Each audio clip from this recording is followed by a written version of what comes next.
So I slowly started getting myself out there and doing it more and more. And I can remember the first few times literally feeling like I was going to throw up, like I was so sick and so nervous. But, you know, I felt the fear and did it anyway because I had to. Hi, welcome to the High Road Channel.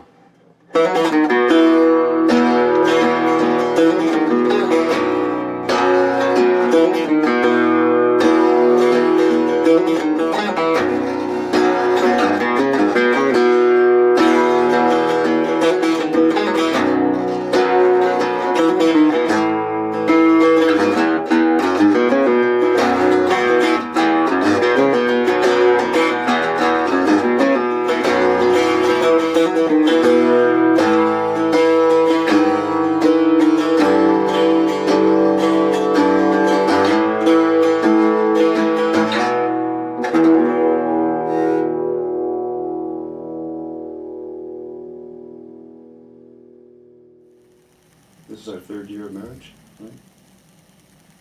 Yeah, we were married in 21, so Okay. yeah, 3.5 now. Right. We'll get to have our anniversary by some pool in the summer. Mm-hmm. Hopefully. Take me back to the actual very beginnings of you learning music. Oh, okay. You know? I remember my folks coming up to me and, you know, I'm sitting on the couch and they're towering over me and saying, "Well, Keith, would you like to learn how to play the banjo?" And I was like, in my brain, I'm like, no, I want to play the guitar. But I went, okay. Because I definitely wanted to play the guitar. I'd seen the Beatles already on Ed Sullivan. And that seemed like a good idea. Mm-hmm. And then maybe a year or two later, they came up to me again, same thing. I'm sitting on the couch and they're towering over me and they're like, "Well, Keith, would you like to learn how to play the organ?" I said, I don't know how to tell my parents no, I want to play the guitar, so I go, okay. Regretting it right away. And why those instruments? Those are the ones my mom and dad played. Okay. Yeah. My mom played a church organ and my dad played the 4-string banjo. And yeah. Now I have my dad's banjo and it's awesome. I don't play it very much because I'm really not a banjo player. I only learned a little bit when I was a kid and moved over to the organ and only learned so much about that too. But I learned about music theory and the going around and how it went. I remember the first gig I did with my dad. I'd been playing guitar for however long, 4 years maybe, something like that. And before we got started, we're sitting on the stools on stage and he says, "You can tell when the song changes, right?" I'm like, "Yeah." "Well, it changes from either this chord to this chord. It either goes to this one or this one." I was like, okay. So if it's not the one you picked, it's the other one. Okay. And I made probably every mistake I could make and I was pretty nervous, but we were playing in some loungy bar and after the first set, sitting down at the break, you know, it's just like every other gig we've ever done. You sit down after you've done that first set and it's like, whew, okay, I think I can make it. Yeah, no rehearsal for that gig. Those guys never rehearsed. Everything they did, they practiced, they did on stage. So it was tough for them to bring in new material, but they did it somehow.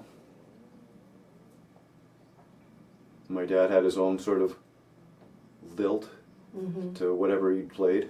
So if he played a Creedence song, it had this kind of lilt to it, and I'd be sitting in the audience going, bending my head like, not quite how I remember it. So that's cool, you grew up in a musical family. Yeah, for sure. My dad would often grab his banjo or guitar after dinner. I think he figured this out somewhere in our life, that it was better to play than it was to fight. And if he didn't grab an instrument right away, chances are we'd start fighting. And I remember he did that for quite a while all by himself. And then I remember one day thinking, well, heck, what's stopping me from grabbing an instrument and making him listen to me well at the same time, sort of thing. So then we were playing along. Mm-hmm. Playing along is a lot better than fighting along. Sure is. Yeah. Yeah. And yeah, because we didn't really get along great all through my years of especially teenager. Mm-hmm. But playing, we could always be perfectly in peace. Right. Mm-hmm. Yeah, music, the universal language. Yeah. Makes the world go round. He was a good dad. I miss him. Mm-hmm. Yeah. And you? Why do you want to play music?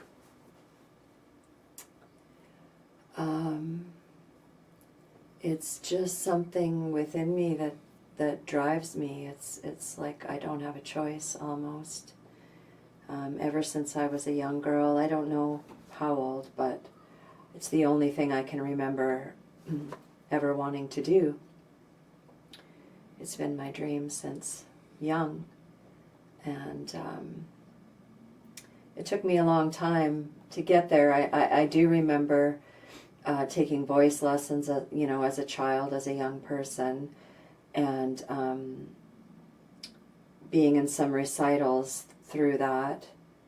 But I was so extremely nervous that I couldn't look at anybody.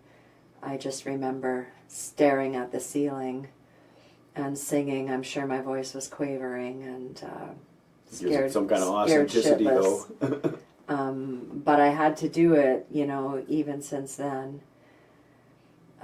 I didn't grow up in a musical family. Both my grandparents were musical. Both of my grandfathers sang. My dad's dad had a beautiful voice, and he was in a barbershop quartet. And Okay. Yeah, my dad was in one of those for a while. yeah, He he really didn't enjoyed play it. any instruments, but he loved to sing, and he would always sing at family gatherings. And Just like a cappella. a cappella, yeah, he would often sing Grace. He would sing the Lord's Prayer. He loved Danny Boy, old tunes like that, of that ilk. Yeah, they'd be tunes from his youth. That's right. Yeah. So he would just break out singing. My mom's dad taught himself, much like your dad, to play the violin. Okay. And then some of my mom's siblings played different instruments, but my mom and dad never played or sang. They both loved music, so I did grow up with lots of music in my home.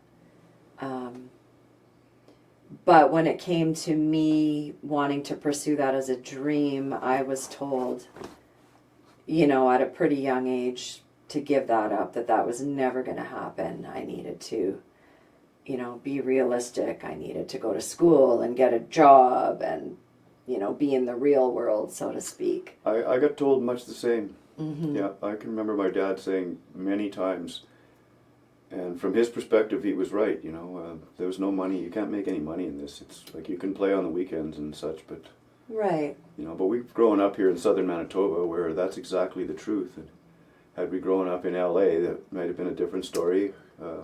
Right. Dad played every weekend that I can remember, Mm-hmm. and had a great time doing it. But he, it probably brought him extra money, but not very much. Not a livelihood. You couldn't. Definitely not. live He knew on that for sure. Yeah. Right. Yeah, I think my parents probably knew that too, or thought that, so they wanted. Well, especially being up north. You were up north. Yeah, I grew up in the PA, where, there was no opportunity. There's one gig, It that'd seemed be about it. ridiculous. Yeah. Like, I get it that it seemed ridiculous, and yet there was this desire, this burning in my heart and soul from a very young age, and it's really the only thing I've ever wanted to do. But I had very little confidence growing up. I bought the lie that could never happen. I bought into that, and I really stopped doing it for a long time. I didn't pursue it at all.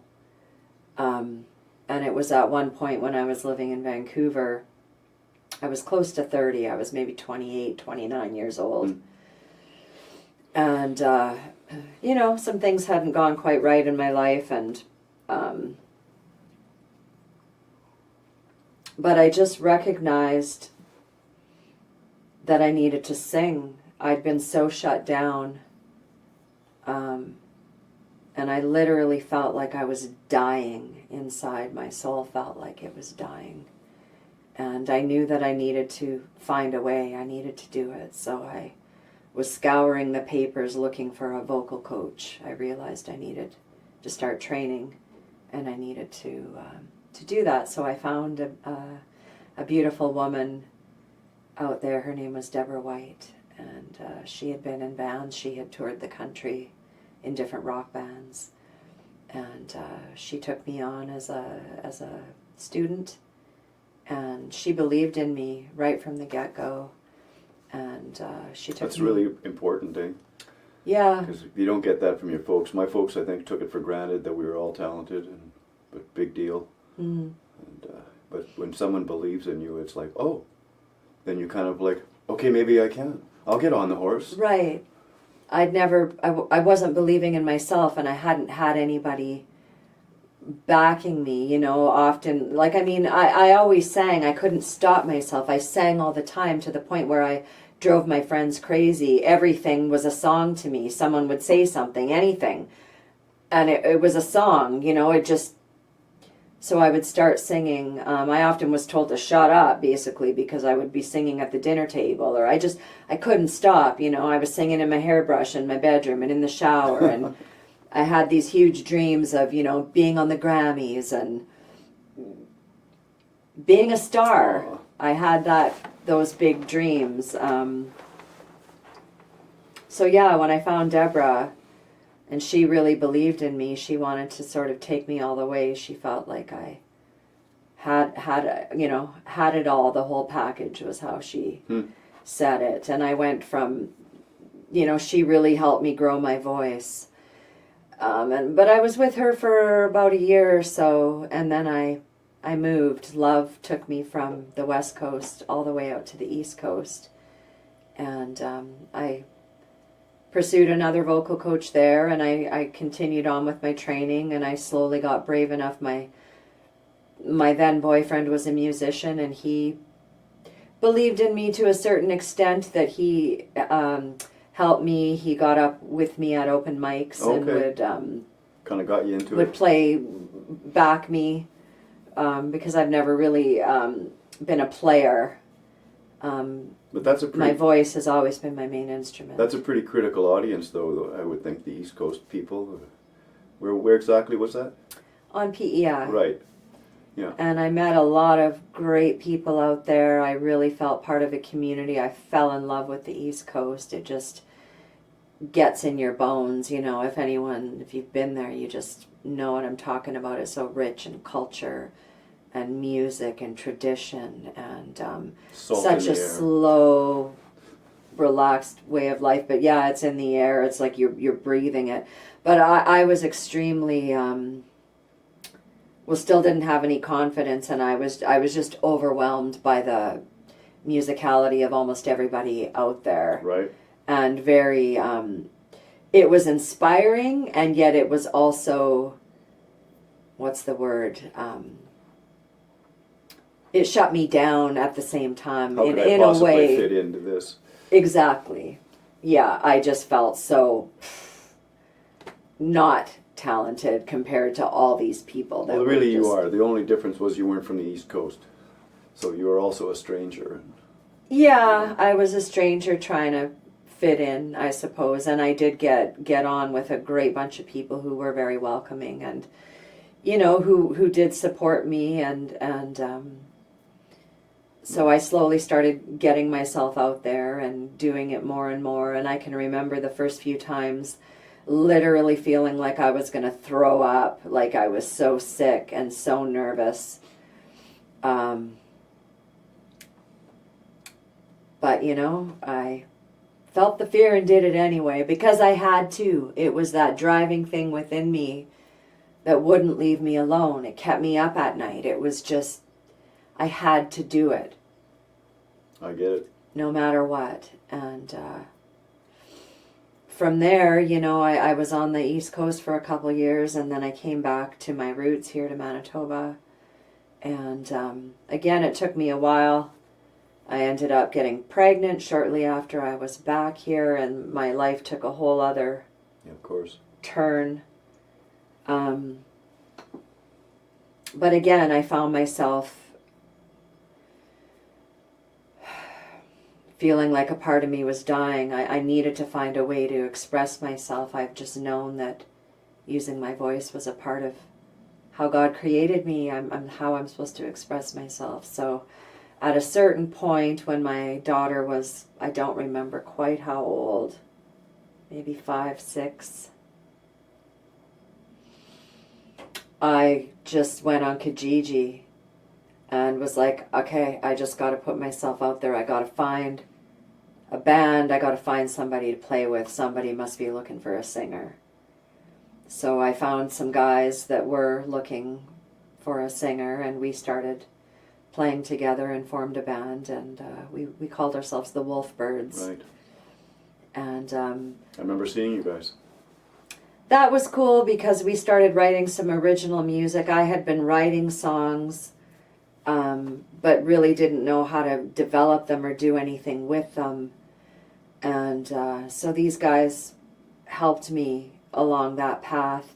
And we also got some gigs and started playing out, which, of course, as you know, that helps grow you as a musician. It helps grow your confidence. You learn all kinds of things on stage that you're just never going to learn in the basement as you're practicing. You can't practice that stuff, no. And we would rehearse at one of the guys, the drummer, his name was Justin, we would practice in his basement. And his parents loved music. And I can remember coming up from a rehearsal in their basement one day. I hadn't met his parents yet at this point. And his dad met me and was like blown away because he thought I must be some big black woman, not to stereotype, but he was hearing a power in my vocals that I wasn't even hearing back then yet, that he thought I must be someone other than I am. And this, to me, that's small the white compliment. Girl comes up. Yeah. He was like, what? That was you? And that was huge to me. I'll never forget that, because that was a... Yeah, but it is a huge compliment. Was a boost of confidence, for sure. And, we got to play out. I remember you seeing us early on, and you were also quite supportive, which was helpful. And here we are, many years later, and now I feel like we've played lots of gigs, and some great, some not so great. Well, we met playing in a band. We did. Yeah. Beth's band, Beth's Kirtan band. In Beth's band, right. And I didn't know you, and I just, I played over here, and you sat over there, and you sang. It was a kind of a sit-down band. We sat on the floor often and played. Yeah. I played the saz and the guitar, and you sang backup and harmonies with her, and yeah.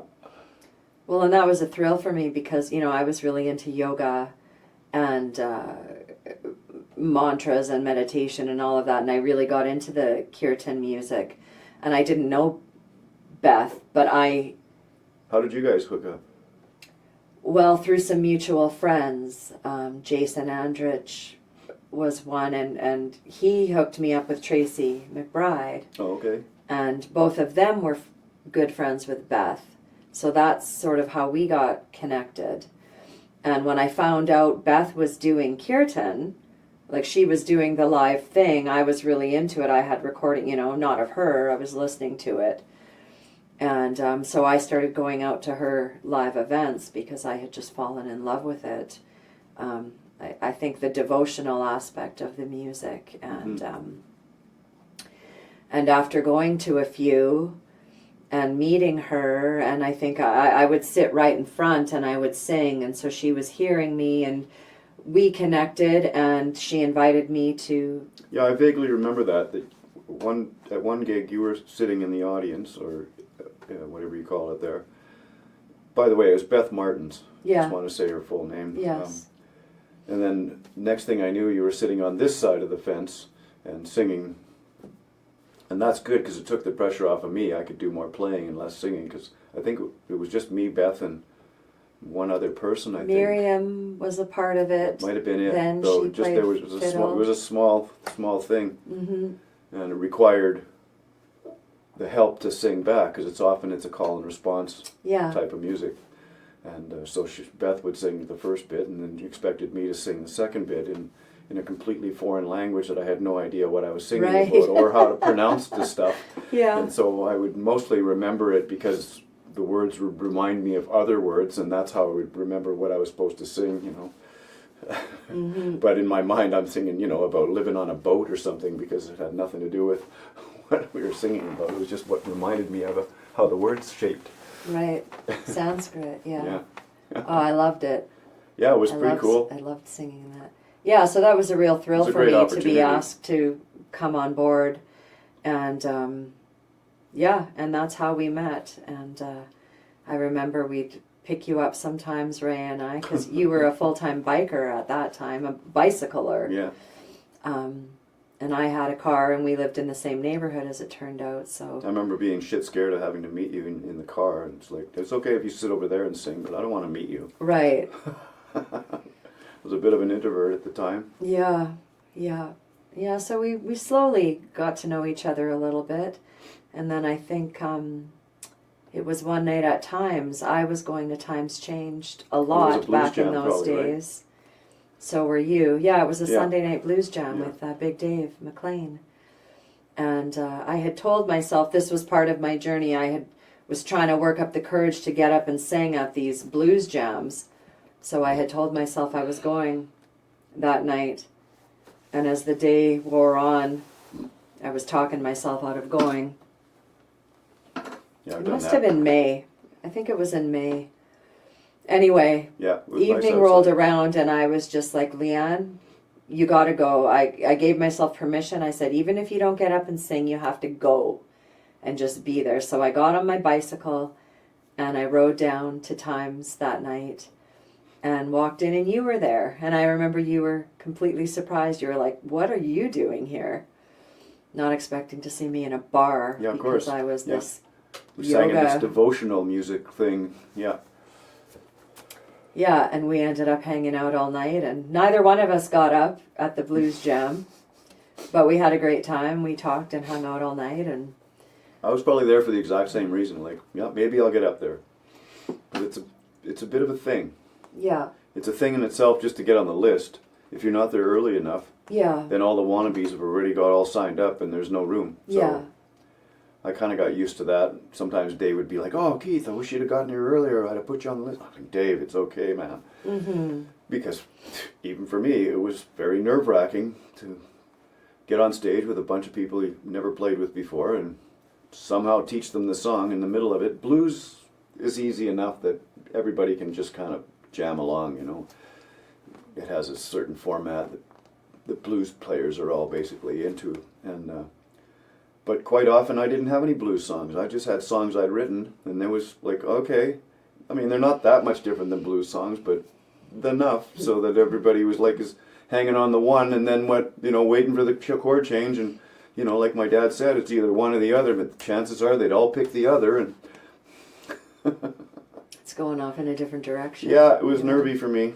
Yeah, Luckily Yeah. for people like Joanna Miller, that kept me encouraged. And, mm-hmm. Yeah, she's awesome. mm-hmm.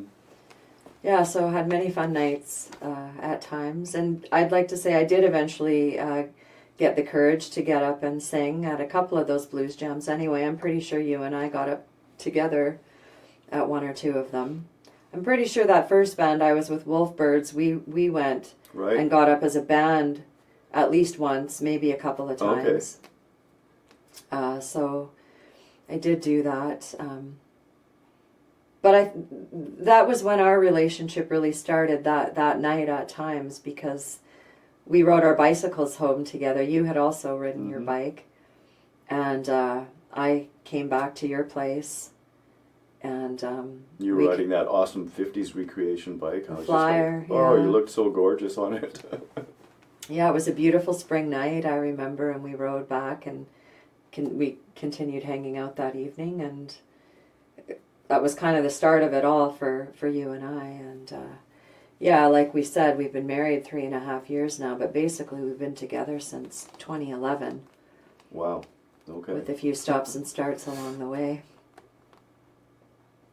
I was a bit of a runner for a time. Yeah. Scared of commitment and.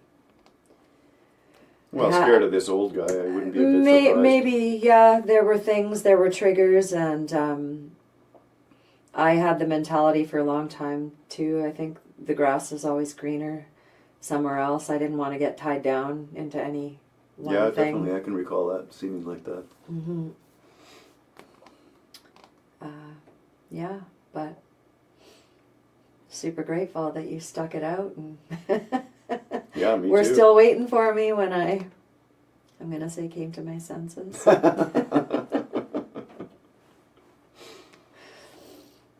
So yeah, music, it's always been a dream. And although when I was younger the dream was, to be famous, yeah, well, that's the image we get. right, you grow up, I grew up in the 70s, right? In the 70s and the 80s, and I came into it when Much Music and what was the other one, MTV or whatever. When the videos, sure. when it changed from radio to video, and so I wanted that, and that is no longer the dream for me. I'm not caring to be famous. I don't need the whole world to know who I am. I just need to play music and get my songs, our songs, out into the world. I feel like it's important, I feel like we have something to say.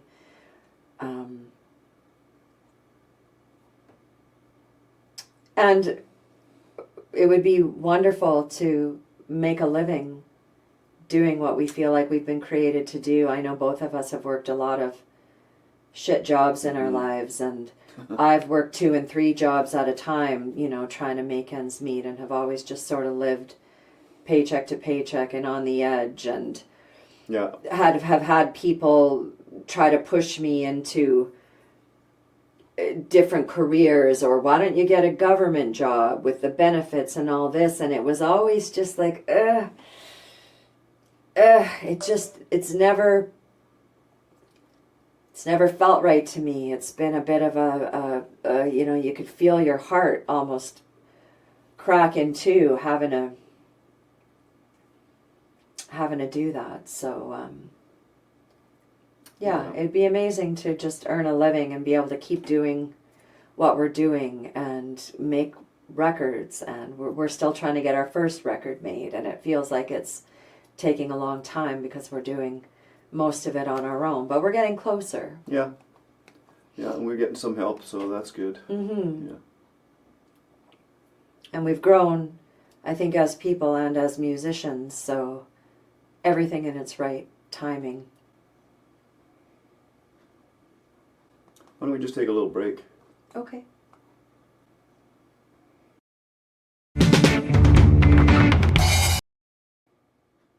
And we're back. Welcome back. Why don't you play a little guitar for us?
Sweet.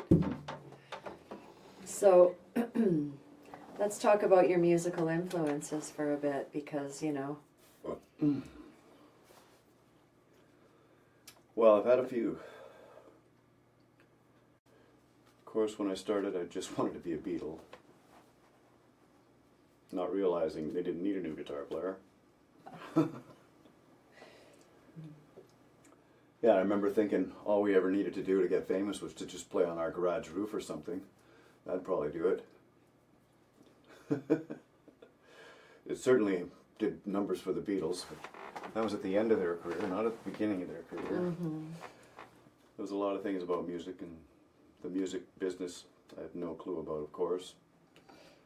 Still don't, mostly.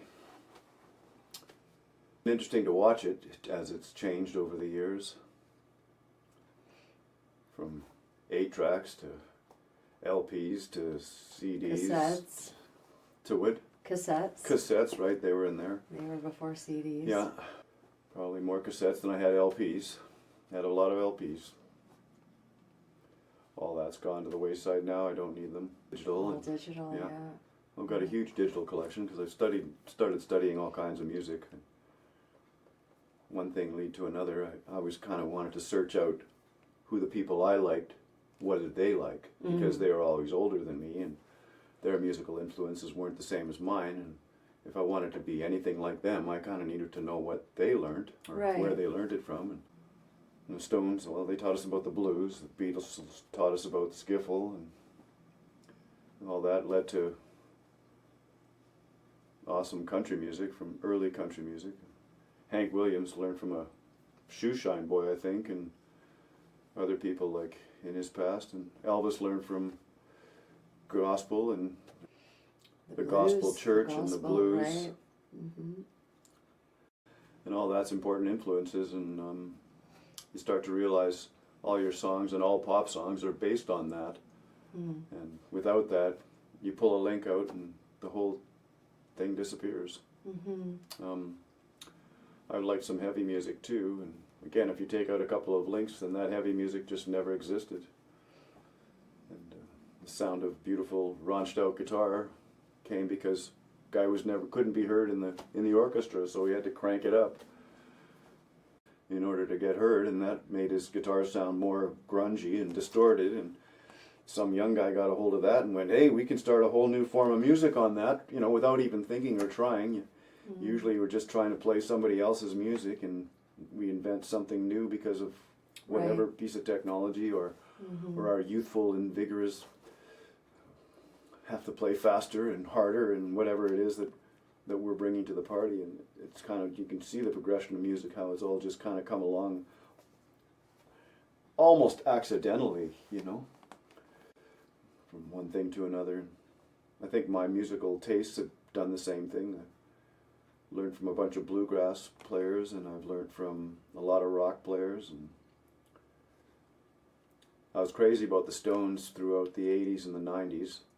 So that saved me from all the 80s and 90s music that I know nothing about, because I couldn't listen to anybody but the Stones during that time.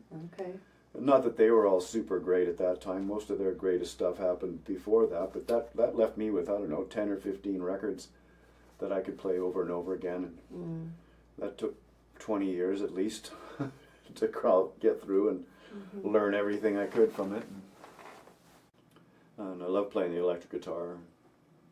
It's a beautiful instrument. It's so unique, and to everybody who plays it. Acoustic instrument definitely does that, but the electric one, I don't even know why. Maybe it's because you're more single noting it or something. Listening to Eric Clapton, there's like nothing else, and before him there was nobody playing that kind of music, sort of thing. Him and his buddies, we'll have to say, all the other guys from the Yardbirds. That's where the Led Zeppelin came out of as well, and lots of groups came from that. And then the Ramones hit the United Kingdom, and that changed everything for everybody too. And then the Clash came along, and all kinds of bands wanted to be like the Ramones, And really, none of them bands are like the Ramones, and yet they all create and bring something cool to the party. And in their own uniqueness, it's a forever giving uniqueness thing. I think something about the electric instruments and the sounds they make. And so I'm really enjoying that in our band where I don't have to be the lead singer. I like to be a lead singer, but it's so much pleasure to play the electric guitar and be free from the microphone to be expressing myself in that way. Mm-hmm. Yeah, so High Road, which is our band currently, we've formed in maybe 2018 or something like that. Well, I'm glad you know that. I had a strong vision and desire to basically be the front woman of a rock band, essentially. I've always loved to rock out. I've been influenced by many kinds of music as well.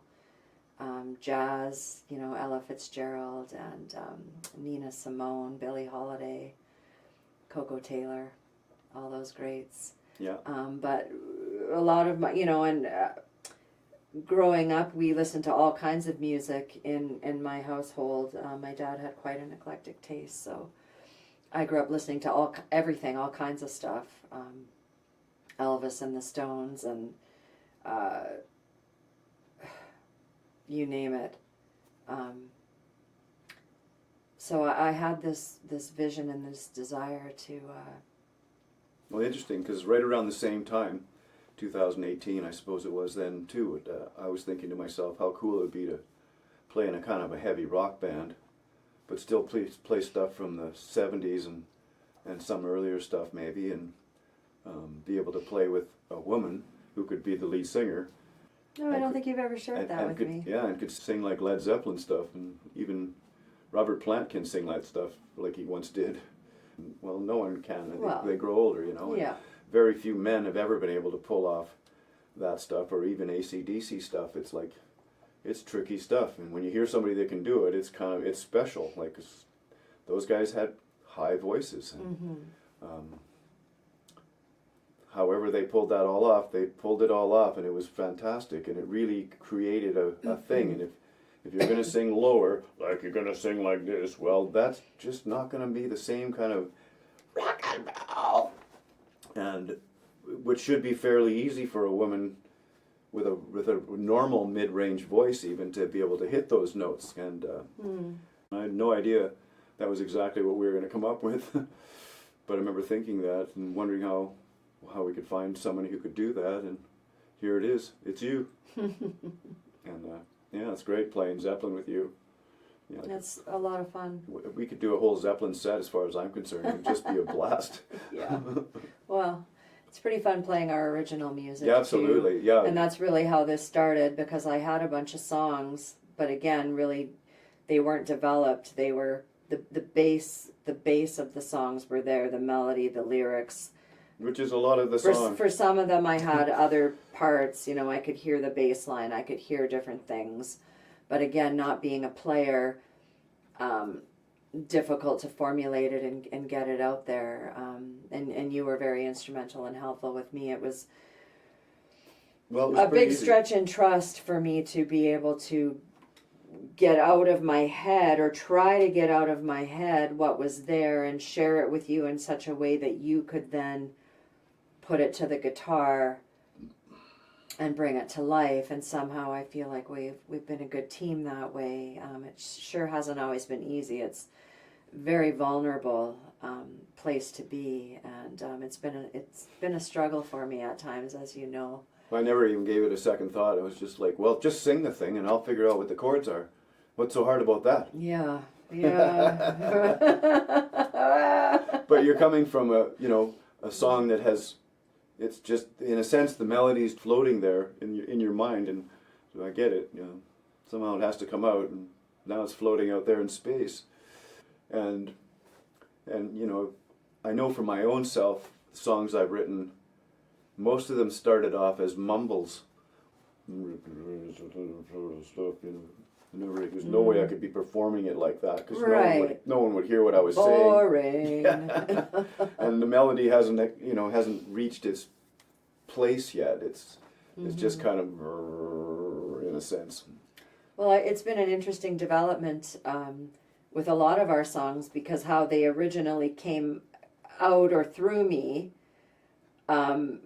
most of them, it's very different to what they've developed into being now.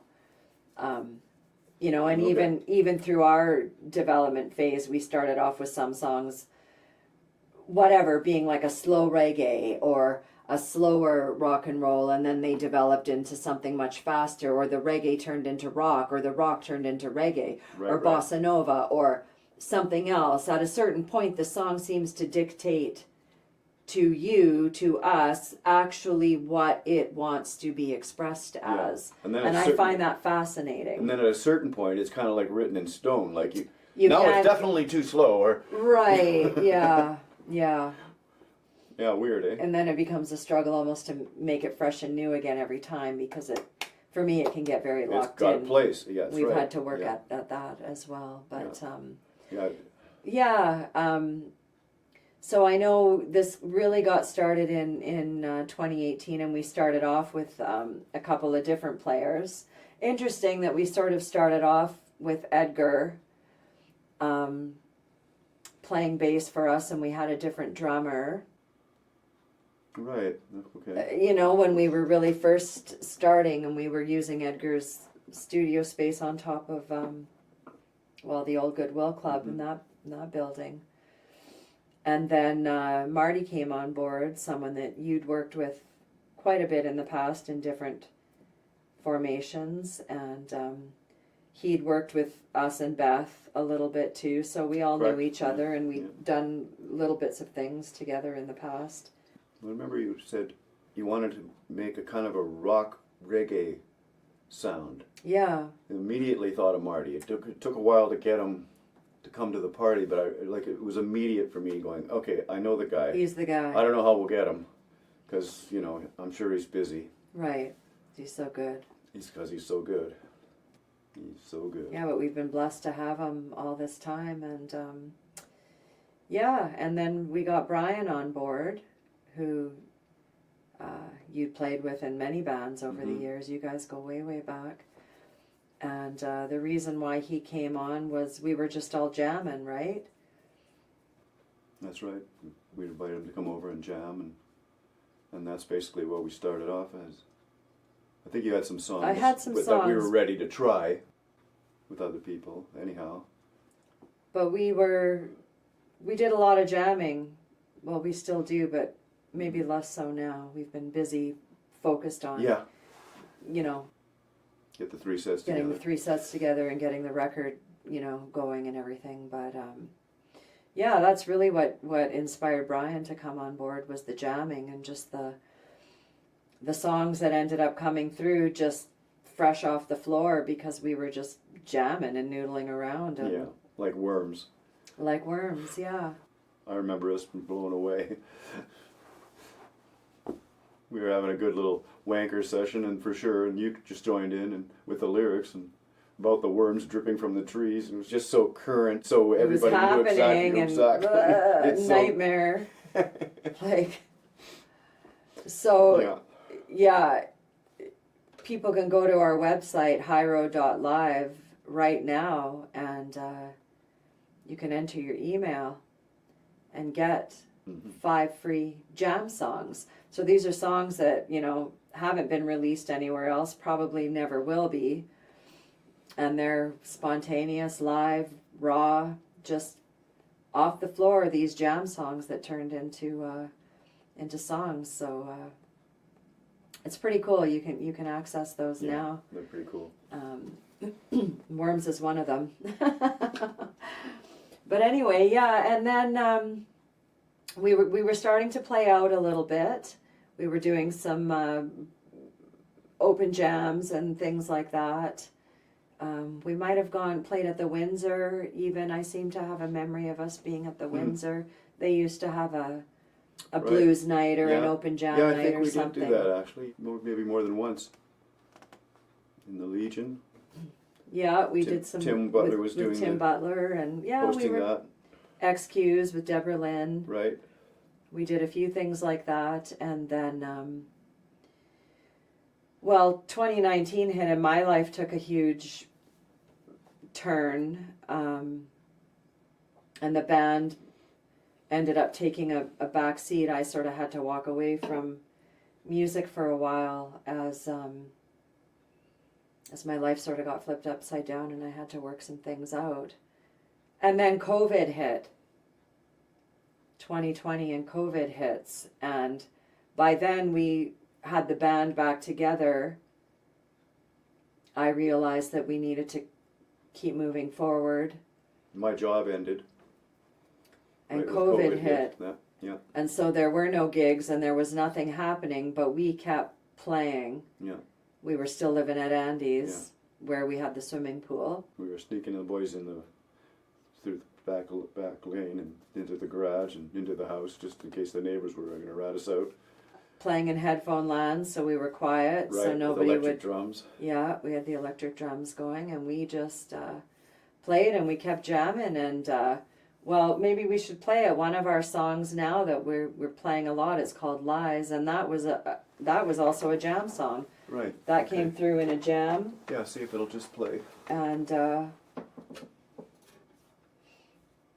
did you make those lyrics up while we were jamming? yeah, Wow. on the spot. Okay. I think perhaps I It sounds- added to it later. It wasn't a fully They're formulated so written in stone now. song, but the majority of it just came through in that jam because it was also current what we were living through. Yeah, I'm not sure how loud that's going to come off on here. Well, I'm just going to play it and we'll Yeah. see what happens here. We'll just play a little bit of it here. Yeah.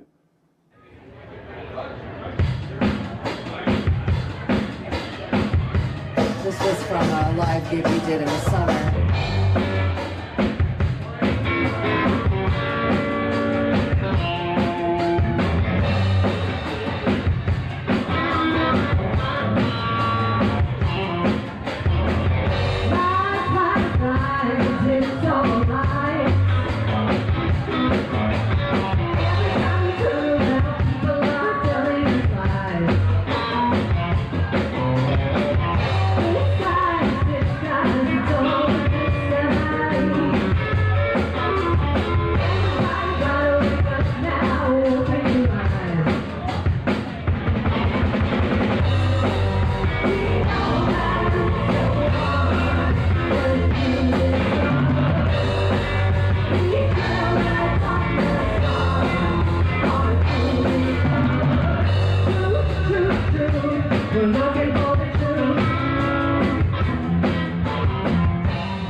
Yeah, COVID, what an interesting time. Mm-hmm. And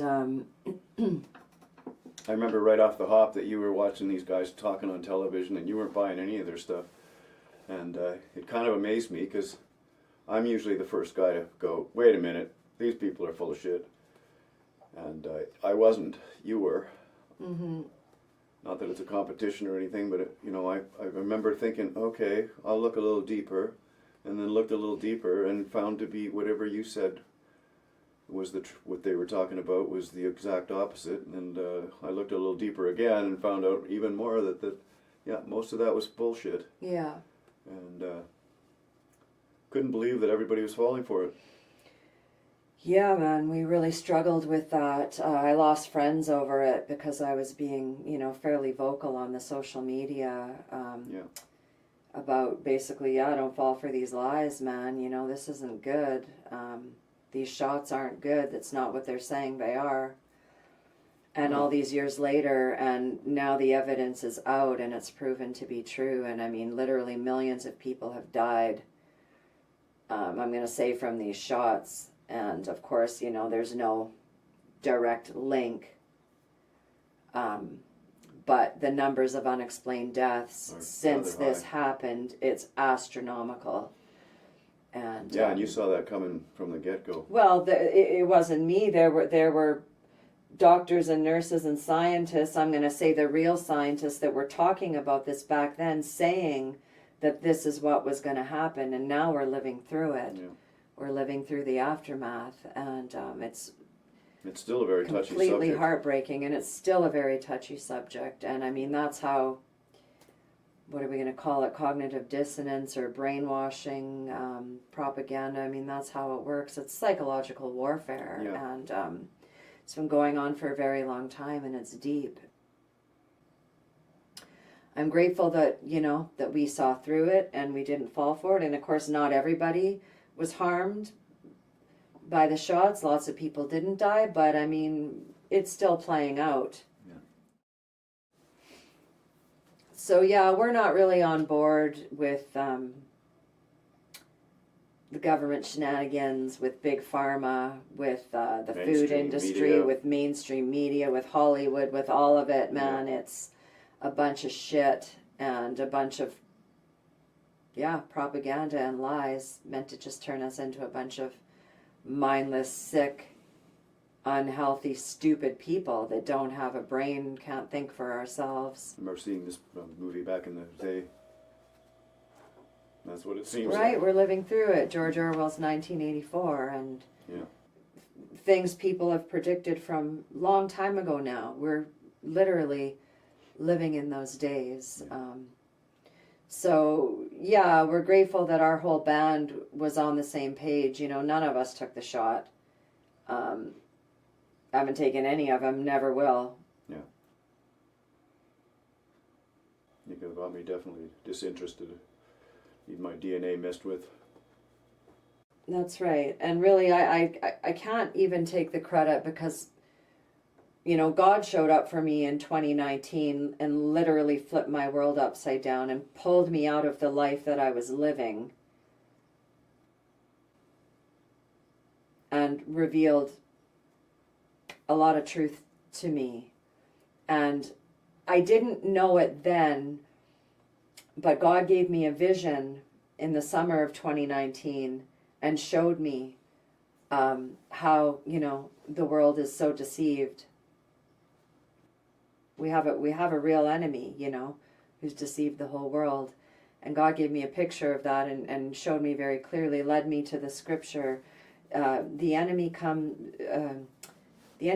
to kill, steal, and destroy. That's his main purpose. He literally hates us. But God, Jesus, has come to give us life and life to the full. And that was the scripture that God highlighted to me and then gave me a very clear vision of what was going on. And I didn't know it at the time, but fast forward a few months to 2020 when this massive deception hit the whole world. It wasn't an isolated, localized event. It was a worldwide, global event. And then I was like, oh, wow, you were preparing me for this so that I would see through it, so that I would know what was happening. All glory to God. Well, I'm grateful for that vision. Yeah. Yeah, because I could have easily fallen into it, I think. Because everybody got scared. Sure. I can't blame anybody for that. Of course, they were, that was their mandate, to scare the shit out of everybody. They had the numbers flicking through every news channel. Remember, they had, and I was even not. I've never no, even none watched of us the news knew even that then. But really what the hell was going on at first. I mean, it was unnerving. It's like, what? But as it started to just roll out, it was like, something's up, something's wrong with this. Yeah, and it was good to find people online that also had questions and were looking for deeper answers. Right, than what we were and getting. because they were shutting people down. They were shutting conversations down. Yeah. That's a big red flag. If you Yeah. can't even talk about it, if you can't even ask questions. If your side can't handle a discernment against it, then how strong is your side? Yeah, firing doctors and nurses and anybody that dared to question anything. Right. I mean, that was just not okay. People lost their livelihoods. People were shut down. They lost their businesses over all that. Oh yeah, tons of businesses got shut down. Lots of little restaurants that couldn't bounce back up. And we both got sick. We never got tested. We didn't buy into that, but probably we had COVID if it really was a thing. Whatever. Sure. Yeah. But hey, and people we died. recovered. Definitely. And people did die, and it's not to discount any of that or take away from that. And we also acknowledge that there is a vulnerable population, but that's always going to be true. And you can't shut down the whole world for a handful of people. And maybe that sounds harsh, but yeah. Well, they could have there could have been other solutions. There but could have been other They weren't allowing solutions. any of the other solutions. That's right. I remember coming home and saying, dude, been to China, and he said, we're going to have to do exactly what China did. And it's like, was really? That alone was like, why would we ever do anything like China did? We just shut everything down before any of that had ever happened. Yeah, that's quite a touchy subject matter, but yeah, we do have our stance. Yeah, we don't want to ruffle any feathers, or we're not trying to offend anyone, but at the same time, you know. It's a personal choice, and they wouldn't let us make it. That's the thing. They wouldn't let us make it, and, you know, we're just going to be truthful and transparent about who we are and what we believe, and those that are on our same page, let's all journey together, you know, man, and those that aren't, well, we wish you all the best too, but we're not going to jive, so might as well just know that up front. All right, we'll be right back. So where were we? You're going to play us a song. Oh, or yeah. Okay. Something. A little something. A little something. Okay.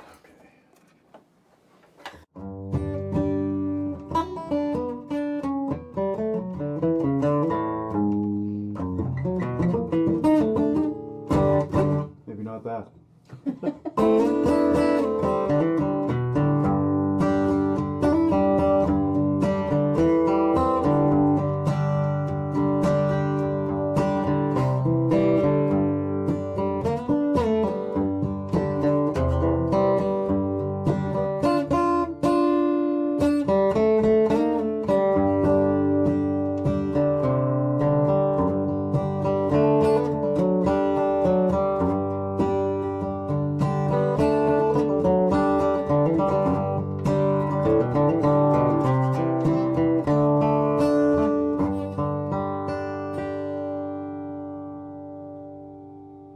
I do love this guitar.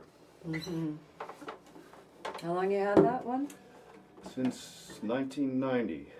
Wow, she's an old girl already. It still seems like my new guitar. Mm. I bought it new. That's pretty rare for me. Right. Although this is my new guitar. Yes, Yeah. the sparkly purple one. The sparkly purple one. With the whammy bar. How many guitars do you have in your collection, Keith? I'm afraid I don't know. Right. Yeah, I'd rather not count them. Some of them aren't guitars, but yeah. Mm-hmm.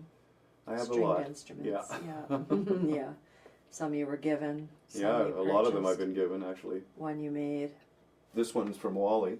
Right. I don't know if it's a full-on given, but I've given it. It's been given to me to use for pretty much as long as I want. Mm-hmm. It's definitely one of the nicest guitars I've got. Yeah. Yeah, Sounds great too. yeah, rocks out. Mm-hmm. So I wanted to ask you about where your ideas come from. Like you come out to the band with, in my opinion, like full-blown songs. Really, it's very good of you to give us credit where you feel like we need some, but because we definitely, I know we turn them into some rock and roll, and they maybe come to you as angelic harp songs. I don't know, but when you bring the songs, it's like there's the melody, there's the words, and like Purify Me, there's the bass line. Don't mess it up. It's like Yeah, that one was cool because I don't often sit down to purposely write a song, because truth be told, the majority of the songs that I've written have come, they've just been downloads. I mean, they're straight from God, is all I can say. I think most people who are good songwriters pretty much say much the same thing. And often they come through, I've got the words, I've got the melody, it's just all there, and then you guys will add the rest to, make it a full-blown song. The odd time I do tweak some of the lyrics, or sometimes it's come through where I've only got partial lyrics. There's been a couple of songs, like Stardust, for example.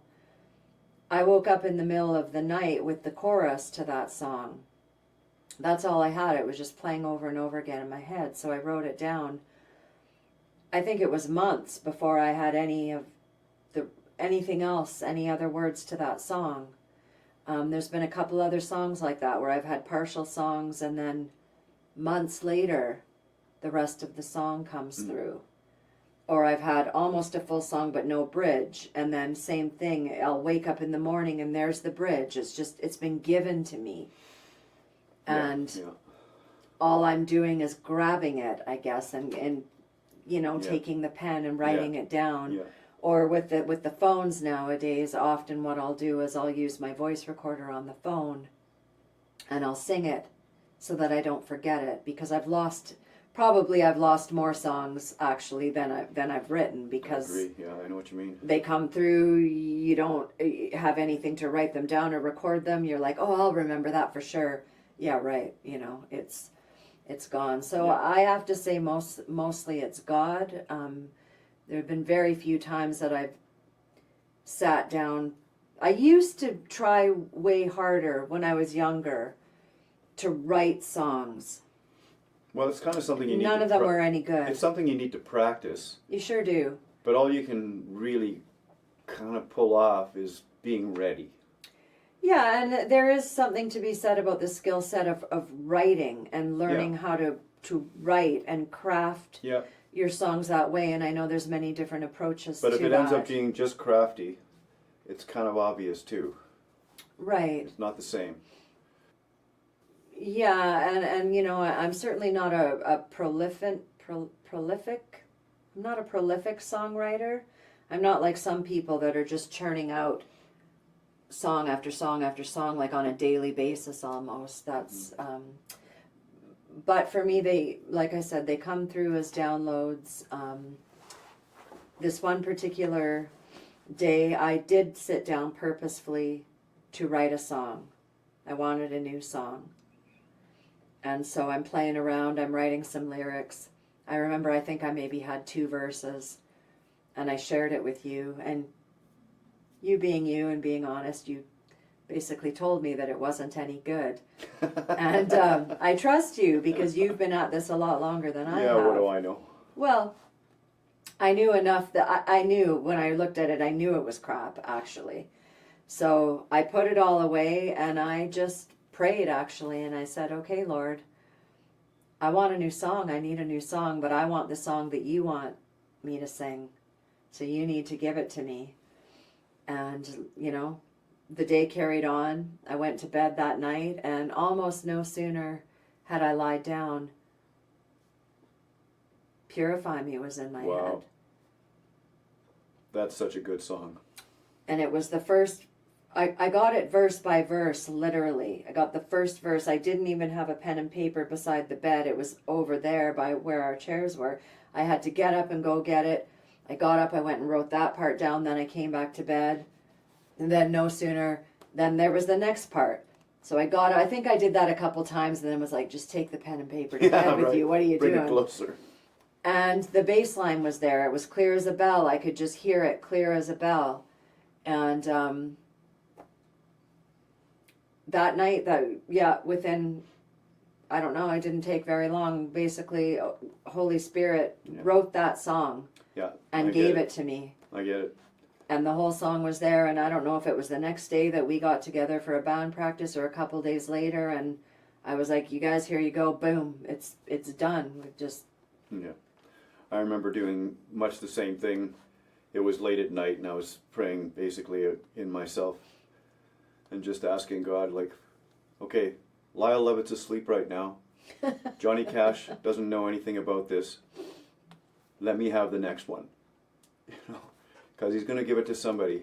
Right. And I wrote The Drifter then, or, it came through me. And I knew that was one of my earlier songs that I produced anyways, and that I felt was good enough. Because I think a lot of the other songs I wrote was, up to that point, was me trying to write songs and not doing so well as far as I could tell. I think I'm a pretty harsh judge about that sort of thing, and nobody gets judged harder than myself. Well, we're all our own worst critics, as it turns out. I never thought any of my songs were that good. It took you and Marty and Brian, who's no longer with us, but you guys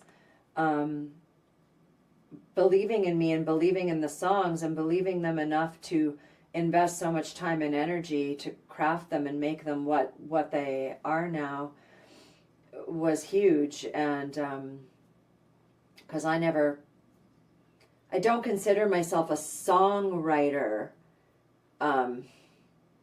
in the true sense of the word. I write songs, I'm given these songs, and they're super fun to play, and I'm just so grateful. Right. I'm grateful for the desire that's been planted in my heart. I'm grateful for the voice that God has given me. I'm grateful that I'm at a place in my life now that I actually like my voice. There was many years that I couldn't stand the sound of my own voice. That's no longer true. I'm grateful that I can use it, you know. I believe it's a gift. I've worked on it. I mean, I've crafted it. I've put a lot of time into working it and honing it. But essentially it's a gift, and we're all given gifts, and we can choose to use them or not. Yeah. For a long time, I wasn't. I was shut down, and so I'm grateful. It still takes a lot of work to manifest it into what it becomes, or tend it, whatever it is, Right. Yeah. Plants don't grow on their own when you put them in a pot. Oh, that's helpful. We'll just take a second.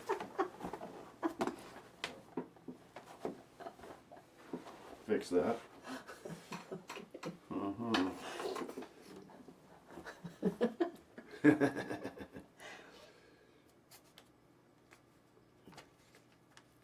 Okay, sit back down again.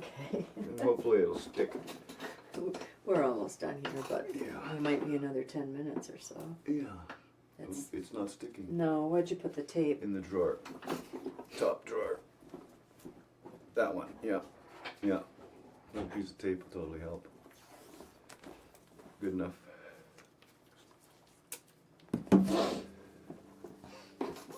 That's funny.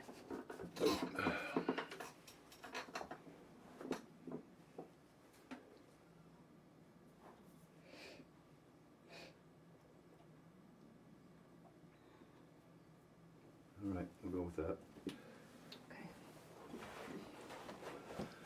All right, where were we? Well, songwriting. Yeah. Yeah, maybe we can move on. Yeah. Speaking of songs, we're getting ready to release our first single off our upcoming album. Right. It's called Stardust. Mm-hmm. We shot the video at the end of July. With Nikki. Yeah, Nikki Trotsky shot the video for us. She's fantastic. We did a She photo sure is. shoot, and she also shot the video for us that day out on Matlock Beach. And it was a whirlwind, but we had a riot, and we couldn't ask for a better photographer / videographer. Yeah. Highly, highly recommend her. We'll definitely use her again. Yeah, she just brings so much joy and magic and fun, and easy to work with. So easy Yeah. to work with. Yeah, she's It's just like a treasure. It's like you're playing with her. Yeah, You know? yeah, it didn't feel like work at all. Yeah, and she's so willing to listen to your vision and bring it to life, but she also brings so many of her own ideas to the table as well. So felt like a really great partnership. Yeah. I really hope she likes the video. Yeah. So we're almost ready to release that, and that's very exciting. Mm-hmm. We're going to get it out on all the streaming platforms, and we've been slowly working at this piece by piece. It's all starting to come together. We're just coming down off of a pretty big high from our gig on Friday night. We played 3 sets at the Toad in the Hole here in Winnipeg. The long anticipated gig. Yeah, we'd Finally had a gig. gotten that gig months ago, and I think it was the day or two after we booked the gig, Brian quit the band. Right. We had just done the video shoot, the photo shoot, and everything, and anyway, we were a little bit derailed for a while, but Well, I don't blame him. He needed to do what he had to do. And I don't so- blame him either. And Edgar stepped up. We asked him if he'd play with us, and because he had in the past, he'd also played guitar with us in the past, as we Right. mentioned. So it sort of came full circle because Yeah. we started with Edgar, Yeah. and now he's back on board, at least for now. Yeah. He stepped up and learned like 30 songs in a very short amount of time. So we could do these couple gigs that we had in December, and we sure had a lot of fun. Yeah, he brings a lot of power to the gig. That's fun. Yeah, so we can hardly wait to do it again. We want to book more gigs He's into in that. the new so year. yeah, he's a trooper too, eh? Like, after we got him home, he got on his motorcycle and went out. Yeah. We all needed to go home to bed. We were cooked, Yeah. and he was like just getting started. He drives his motorcycle all winter. Mm-hmm. Yeah. Yeah, so we're grateful for him, and of course to Marty, who has been with us since the beginning, and he's all in. He's just such a great asset to have, and we love him. And your daughter sings with us. Right. That gives us a special sound. The newest member of the band, my daughter Rhea. And well, I guess she started when we were at the church still doing worship, leading at Zion, and she plays the uke and brings her gorgeous, beautiful harmonies and her young presence. We were all a bit shocked that she wanted to play with us, I think, because we're all old and not exactly her style of music, but we've... I still remember when she said, she wasn't playing ukulele on this one, and so what are you going to do? And she just said, well, I'll dance. Yeah. And so she does. And every time we do that song, she does this wicked-ass dance that is just like, what? And usually she's such a shy person, and she brings so much to the party when she does that. She really I've seen does. the crowd erupt. Yeah, they were all over her on Friday night too, Yeah. so super grateful. I mean, so much fun to play music with my husband and my daughter. Just can't get much better than that, so. I agree. We kind of make that family sound. Your voices blend so well together. Yeah, super grateful. Hey, thanks for sticking around. We're glad you can join us on the High Road journey. We'll leave links to the music, lyrics, my Etsy shop for the jewelry I make, and maybe a playlist. And hey, check out our website at highroad.live and leave us a comment. If I can help you out with your guitar playing, let me know. I'd be happy to.